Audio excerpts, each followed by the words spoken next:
Welcome back to the kitchen. I'm so excited to see you today. And I'm also very excited for what we're going to be making together. Today, we're going to make birria, and specifically birria de res. Now I know traditionally this is a dish made with goat. It's a little bit easier to obtain some beef, so that's what we're going to go ahead and use. Typically I know that birria is pretty labor intensive. I want to make this recipe as approachable as possible without sacrificing any of the flavor.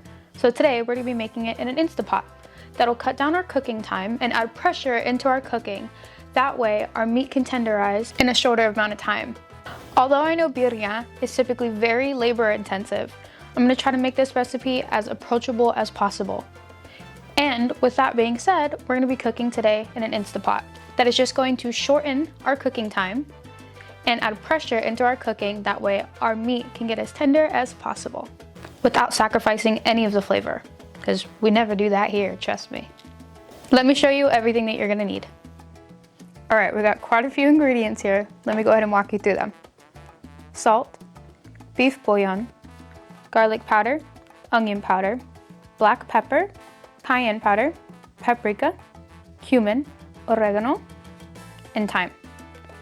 Cinnamon stick, bay leaves, tomato, onion, garlic, chile de arbol, Chile Guajillo, and Chile de Passila.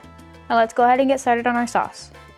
We're gonna have to start with rehydrating our peppers, and that's just a matter of boiling them in some water for a couple of minutes to get them nice and soft and rehydrated.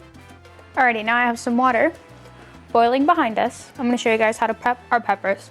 Really easy. The only thing we're gonna do is take this stem out. And there we go. This one was a little bit rough, so I had to break off the end, but that's perfectly fine. And we're gonna go ahead and do this to the rest of our peppers. Our chile de arbol don't typically have it, but our guajillo and our pasillas do. And that one came off just like that.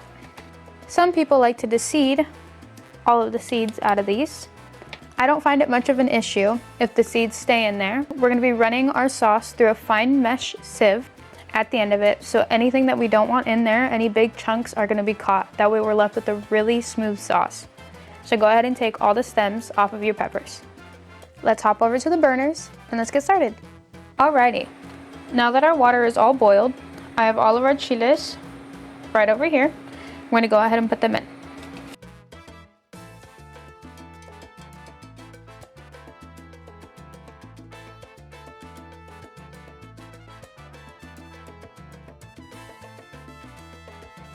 Since this was already boiling, these shouldn't take very long to get soft. I can already feel them starting to get soft. Since this is a small pan, I'm just gonna go ahead and push them down. Now this should only take a couple of minutes. Just do it till they feel pretty soft.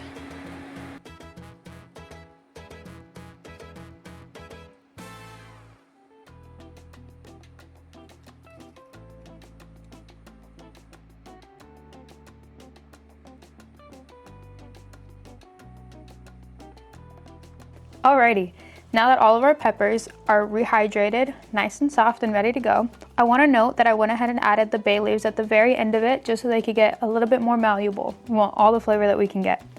While everything was boiling and rehydrating, I went ahead and cut our tomatoes, our onion, and our garlic. Now, we can go ahead and blend. Let's get everything put in here. Awesome, now everything is in here. We can go ahead and close the lid and get everything blended.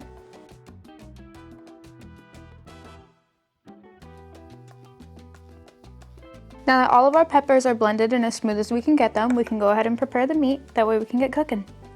Now, to prepare our meat to go ahead and put in the pot and start cooking, I have our beef stew pieces right here. Now luckily, these are already cut up in about 1 to 2 inch cubes for us. This is the way that comes from the store. And the only thing we have to do to these is salt these really well.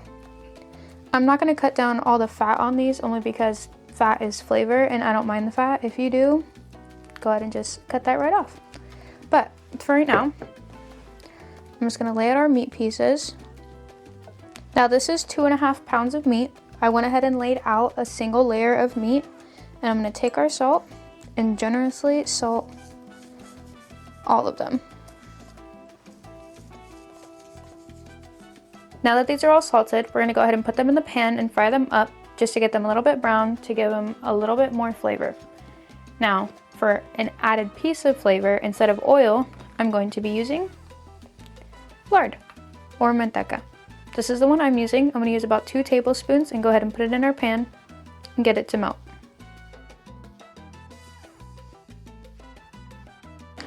Alrighty, now if you don't want to use lard, you can go ahead and use vegetable oil, perfectly fine. I'm just doing this because why not? Now I had our lard already in here and melted.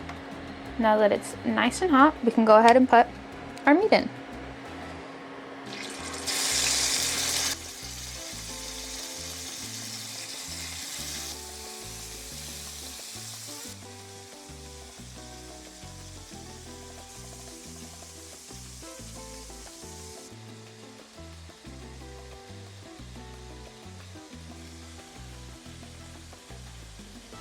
I went ahead and finished all of our meat in the pan and let it all brown.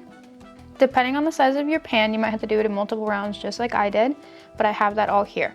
We can go ahead and transfer it into our pot. This is just the Instapot pot that goes in there. So we can go ahead and just put this at the bottom. I went ahead and made sure that I scraped out all of the good juices and browned pieces that were at the bottom of the pan. We don't want to miss any of that flavor. Now that all of our meat is in our pan, I'm gonna go ahead and take a fine mesh sieve, just like this one, and pour all of our sauce in and strain it through to get it as smooth as possible. I'm gonna start with a little bit of it. And if you find yourself having trouble through it, just take a flat spatula or a spoon and just push it right through. You can also take a little bit of water and add that in and mix it around. Now this is the water that I'm also adding into our birria itself to make the consomme. Keep that in mind so that way you can focus on how much you're adding. Now I went ahead and strained whatever I could out of our sauce. There's going to be a little bit of leftover, so don't worry about that too much. And during that process, I added about 2 cups of water, so I'm going to add 2 more cups of water in with our meat. Now in total we have 4 cups of water in here. Now we can go ahead and start cooking. So I have this all set in here. I'm gonna set it from venting to sealing. You want it on sealing. We're gonna go ahead and do pressure cook for 55 minutes on high and do a natural release for about 20 to 40 minutes, however much patience you have. I'll probably do 20, but I am definitely gonna check on the meat at that point. If I feel like it needs more time, I'm gonna give it just a little bit more time. So we're gonna leave it alone, and we'll be back when it's done. And finally, our birria is done cooking. Now, you can eat this with a side of rice and a side of beans with some onions and cilantro, and it is delicious.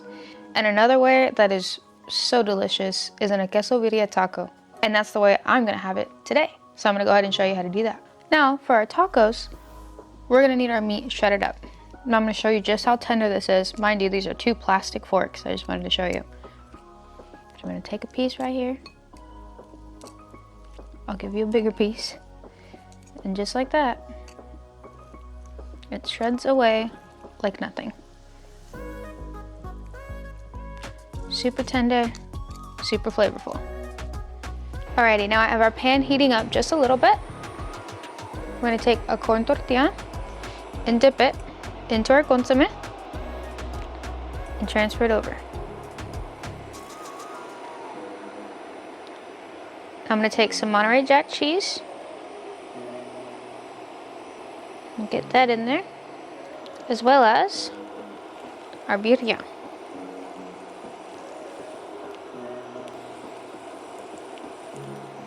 We can go ahead and add some onion,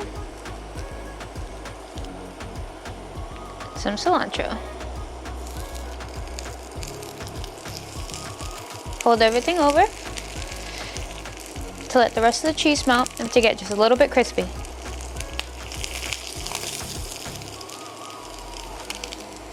And just like that, we have our queso birria tacos. If one doesn't try to run away first. And now, let's give this a try.